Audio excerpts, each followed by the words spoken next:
Labeling is a distorted pattern of thinking, in which we define ourselves or others based on one single situation or behaviors.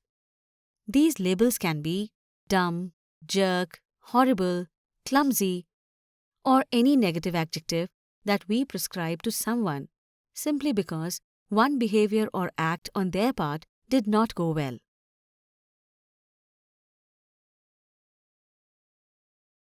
For example, if we have gone to meet someone for the first time, as we enter the room, suppose we accidentally fall down on the floor.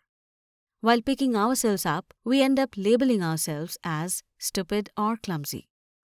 We feel shame and are quick to make judgments and prescribe a label to ourselves that we might not even deserve. These labels are often untrue.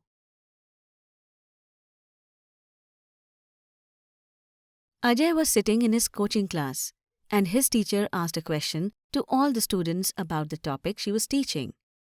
A lot of students raised their hands to give an answer. Ajay also raised his hand. The teacher asked him to answer the question. Ajay gave his answer, but it was wrong. The teacher corrected him. Immediately, he was filled with feelings of shame, and he thought he was dumb. Do you believe that Ajay's thought about he being dumb is accurate? Yes or no? No, because it's impossible to know everything, and even the most intelligent person can give a wrong answer. It has nothing to do with being dumb. Do you relate with this kind of thought pattern or distortion? Yes or no? This distortion, called labeling, is quite common.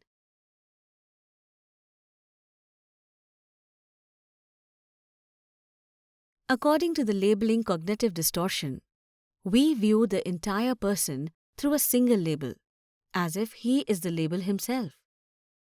Labeling can be done to ourselves or others.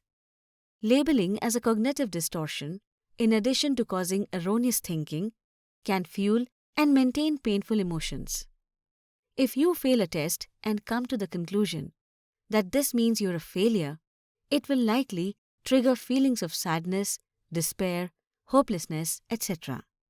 Whereas recognizing that you merely failed a test would most probably result in more mild disappointment.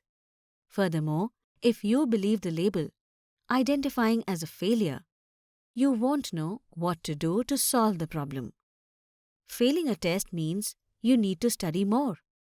But if you use a label like failing in life, how do you solve that? Labeling also causes problems when we apply it to others. If you label your husband as uncaring because he appears not to listen to you when you talk about your day, it can feel miserable. You are married to an uncaring person. But if you consider the behavior as the problem rather than the person, it becomes easier to discuss with him and potentially solve. For instance, it may be that he needs time to unwind at the end of the day, or has difficulty concentrating in general.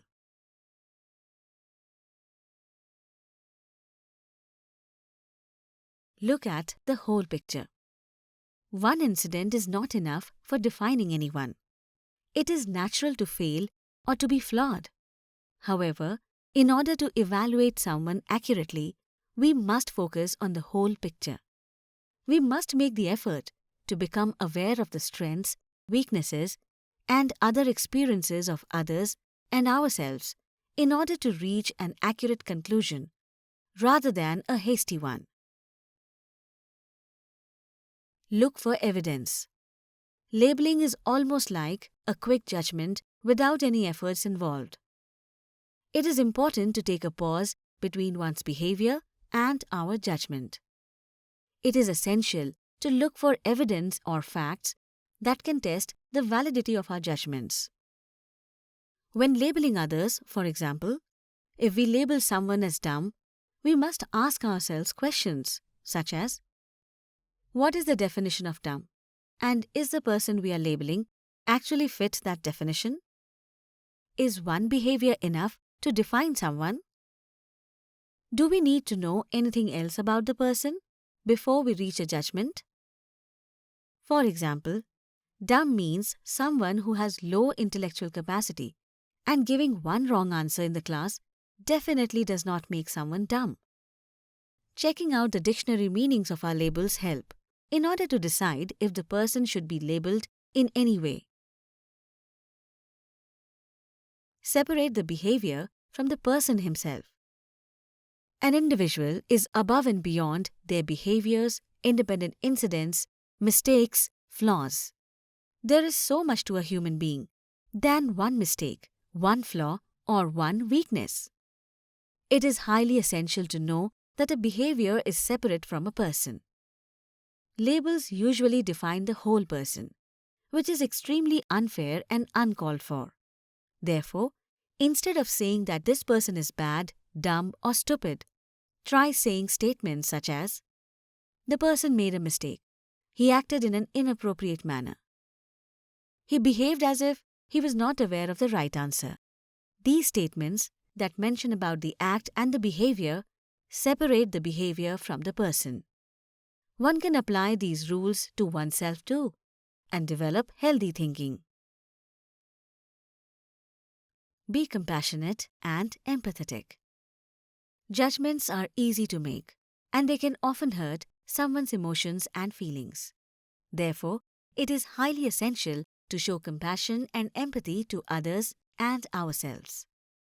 It is important to hold the view that everyone is unique, and everyone possesses strengths, everyone achieves, and everyone has something to offer.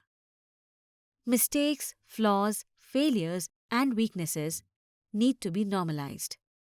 We all have them. It is unnecessary to be harsh on someone based on one bad event that could merely be a coincidence. Respecting everyone and appreciating their uniqueness, despite their flaws as well as failure, is the key to overcoming labeling.